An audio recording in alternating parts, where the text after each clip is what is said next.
Hello, everyone, and welcome to another episode of Jana Talk podcast. I hope you are having a wonderful day and that your week was nice. It's Sunday, one of the best days in the week, right?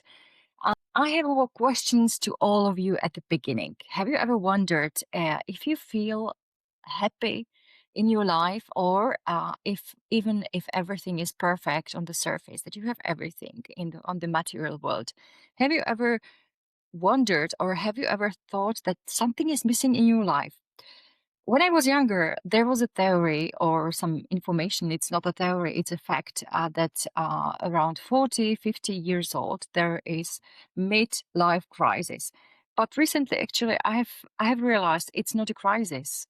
It's totally not a crisis, and it's totally not what I thought when I was 20 or 25 years old or even 30, because it's a wake-up call. I would call it wake-up call, because if we live on a autopilot whole life, which I will introduce shortly, then we are in a speed train. We are in a speed train to work, to do the to-do list, my favorite word, to-do list. Then, of course, the duties in your families, with your husbands, with your wives, with your uh, with your with your kids, with your friends, and the vicious circle is so quick, and it gets quicker. Whoever I talked to, it's beginning of the year, and they said, "Oh my God, the year passed so quickly away." And I said, "Yes, it's so quickly, right?" When we speak about before summer, everyone is looking forward to summer period, and the summer also turns so quickly away. And then it's July and it's December. It's crazy, but this is the thing, that when we are in the circle of the duties, of the tasks, and we don't make time for ourselves to slow down, the circle is getting quicker and quicker and quicker and quicker. And we get sometimes instantly, out of nowhere, empty inside. And what also happens among people is that they feel that something is missing, but they don't realize it for a long time. So when I was 20 years old, I remember that there were jokes about men who were 40, 50 years old, that they are undergoing a midlife crisis, that they start to go to gym and keep fit, and they search for younger women, which also, of course, women don't like. So it was quite a topic, or at least around the people who I grew with. I have to say that I don't really think of the midlife crisis as a crisis, as I have mentioned at the beginning, but it's a wake up call. Because when you start school, you are at school, you have time for yourself, for your friends, for your hobbies. It's a perfect period, right? But in your younger adulthood, when you start work, you try to earn money, to have a proper job. So your focus is totally to work. In the adulthood, major adulthood, you get married, you fell in love. You fell in love, you get married, you have children, probably, maybe not. But if you have children, then you focus on your husband, on your wife, on your kids, on your career, on earning money, on vacations with your family, on the hobbies of your kids, on everything else but you. So it's the circle, the vicious circle I was speaking about at the beginning, that with adulthood starts this to-do list, to-do tasks all the time, for everyone, for your family, probably also for your friends, but for your work majority of the time. And if you don't make time for yourself to stop, which was definitely also my case, so I know what I'm talking about.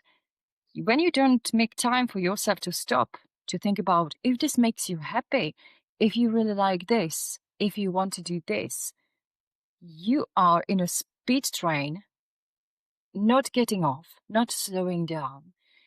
And that's when happens midlife crisis. When something happens, so you stop. You are sometimes also forced to stop. Sometimes pleasantly, sometimes unpleasantly. As illness can happen or anything. So when you are stopped, you suddenly realize that what is going on? What do I want to change with my life? What do I want to do? What do I want to do differently? Who I want to be with, my time to spend with, what I want to focus on. Do I want to do this work actually, which I did 20 years, for my almost majority of my work life.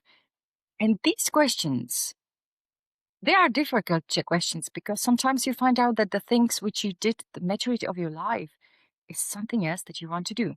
And what happens is that people, they are having some work, what they focus on, what they do for majority of their life, but they find out they don't like it. Recently, I have observed few of my friends, and that's what clicked in my head about this midlife crisis, that this wake up call, which happens among people. That, for example, one of my friends, I haven't seen them for a longer time, but we are in Facebook still connected, and I liked both of them. They are married couple. I was on their wedding, and they have first kid, second kid, third kid, so now they have three kids. And I remember I was sending some message to one of my friends because she had birthday, and I said, "Oh, happy birthday, and please send also a big hello to your husband. I hope you are all well." And her reply was a little bit terrifying. She didn't say nothing, but her reply was terrifying. So I was afraid that her husband died. I said, "Oh my God, what happened? Is he okay? I hope he's all right. I hope he didn't die." Or I didn't write it, but in my mind was, "Oh my God." So I was searching her Facebook and his Facebook. So nothing was there. So I was, "Oh, I hope he's okay." And then I realized, now it clicked to my mind that I could call him. It was middle of the night, so that's why I didn't call him. So, but the next day, the next morning, she replied. My friend replied that he left her with three kids because he didn't feel happy, and because she was not focusing on her development. She was stuck, and he was focusing on on his development. So this is like a scissors. They were together. They were sticked. Probably it's a question of communication. If the communication was deep enough for both of them, probably not. But the scissors were getting more far away. And I have realized that, when you focus on work, for focusing on making your family happy, in my male friend's case, and I will call him John. And Emily will be the lady to make it like the names. So when John focused on work all the time, Emily was focusing on the kids. She didn't work. She was focusing on the kids because it was her priority, which is normal. They stopped being together as a couple because it was more about kids, about duties, about tasks. And he was working all the time. It's a question if how did they spend the time as a couple? Probably not much. But he did some course, NLP course, which made him think about if he is really happy. And that's the reason when it clicked in his mind that he is not. I'm not saying that splitting up is the right way. I'm saying that if we don't realize it, that we are not happy, or we do something what we don't like during our life, it may happen that you split up with your husband or wife, because sometimes it happens that you are totally on a different way, on a different path than your husband or wife who you're married to. So these things happens, but the real cause is that when we don't stop on a regular basis, not after 20 years or 15 years, and we don't make time for ourselves to think about if this is really what I want, not only what family wants or husband or wife wants, then it happens that you feel empty. And when you don't change something, you don't want to be an empty box in your life, right? We still have plenty of years ahead of us. But it's a question what we do when we realize we need to change something. When we are 40, what happens? Life finally slows down. Children become a little bit older, independent, so you don't need to focus on them all the time. Career becomes more stable, your income becomes more stable. There is more space to think. And people can ask, and they start to ask questions like, am I happy? What are the common signs when you realize that something is not right? So one of the things is that you feel empty. There is everything perfect on the outside world. You have income, you have boyfriend or girlfriend, wife, husband, family, kids, everything is perfect. But you feel inside that something is not right, that something is missing. It's difficult to realize it. You need to stop, slow down, and be alone without any noise. Just be with your mind. And then you realize that something is not right, something is not missing. So you can feel also exhausted, anxious all the time without even knowing why. Burnout is also one of the common signs, which is very, very often nowadays, that people, when they are in a vicious circle, I call it, or in a speed train, and they do everything, they focus on everything but themselves. It's getting nowhere back to burnout. You can also, that one of the symptoms is that people can feel stuck. They don't have any motivation. The motivation is missing. So if you observe one of these signs by you or by your friends or by your husband, it's nothing bad. It's only the time to stop down, to slow down, and to start doing what you loved, what you used to do when you were much younger. Not 5 years ago, not 10 years ago, but when you were, I don't know, 20, 15. Sometimes it's a longer time. Sometimes it's hard to remember what you really liked, what you stopped doing because of work, because of the to-do list, because of the tasks. But these things, what you loved, what you enjoyed, which gave you energy, which gave you passion, these things are the drivers which can help you to find the fire again. So, but it's question that the slowing down process, it's very important, and no one can do it. You need to slow down to start thinking about it. The biggest mistakes what people do in this period, what happens is something outside what needs to change to make them happy. That they need to change jobs, that they need to change wives, husbands. That's the midlife crisis. That they need to change or end the relationships and friends, move to another city, move to another country, to do these huge changes.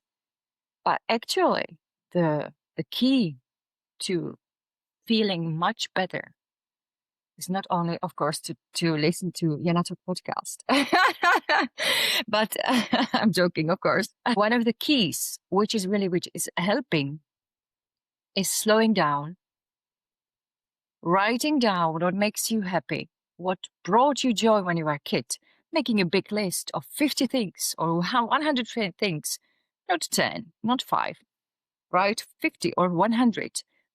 And you will find out that it's difficult at the beginning because you are not used to do it for 20, 30 years.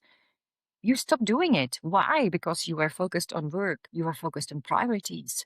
You were focused on your family to make them happy, to make them safe, to fulfill their dreams. So it is actually difficult to write these things down. I did my homework in the past as well. But when you start doing it, keep on doing. It can be a small thing. It can be enjoying coffee in the morning, which is my thing. I love my coffee, slowly morning, to enjoy meditation, morning exercise. So I feel better when I do my morning exercise, some Pilates with yoga. When I enjoy my coffee in my balcony and just observe the nature. When I go with my dog for a walk to a park.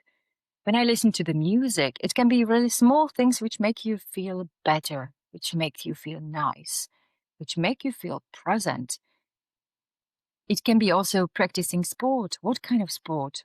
Yoga, Pilates, I don't know, swimming, my case, or I don't know, box, kickbox, running, cycling, anything, yachting, going to foreign countries, observing, seeing new cities, visiting new cities, meeting new people, trying something new, what you haven't tried in your life. Put everything aside, write the list down, put everything down. What did you want to try? What did bring you joy and energy? What did you enjoy? What did you love? What brought you passion?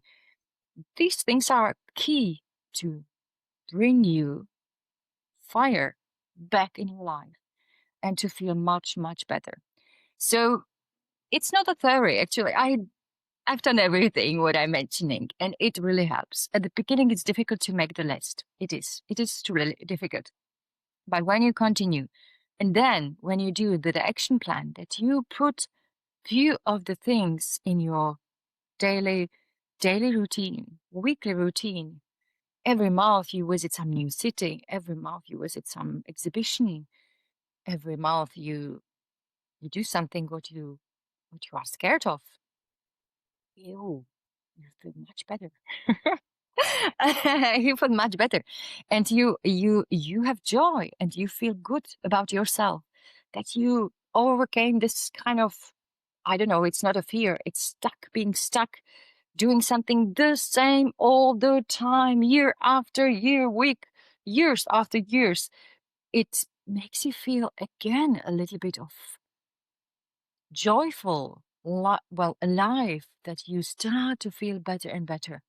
And when this happens, the relationships around you start to also bloom, feel better, because you feel inside better. Sometimes we do the thing, or not sometimes, but I would say very often, that we tend to look around of us and we think that someone will rescue us or help us or do something that we will feel better. No, no one can do it. Only you. Only you can change your life. I bet you heard about it. I bet you read about it. But have you tried it? So, if you have felt stuck, empty, unhappy in your life, you know what to do. Because midlife crisis is definitely not a crisis, it's a wake-up call which helps you to remember who you truly are. Start every single day, do something from your list what makes you happy. Change the habit, change something, change it now. Because if you don't change it, nobody else will do it for you. Nobody else. So it's only upon us to do it differently every single day. And then suddenly you are totally on a different way, on a different place in your mind, and you feel much, much, much fulfilled. So let me know what helps you to feel better. Thank you that you joined Jana podcast. Thank you for watching, following, and for being here, for your time. And if you feel a little bit emptier inside, do one of the things which I mentioned today, because it truly, truly helps. You will see. Next week, next Sunday, there will be again a great interview with one of my guests, and I'm looking forward. I wish you all a wonderful day, wonderful week ahead, and see you soon. Take care. Bye-bye.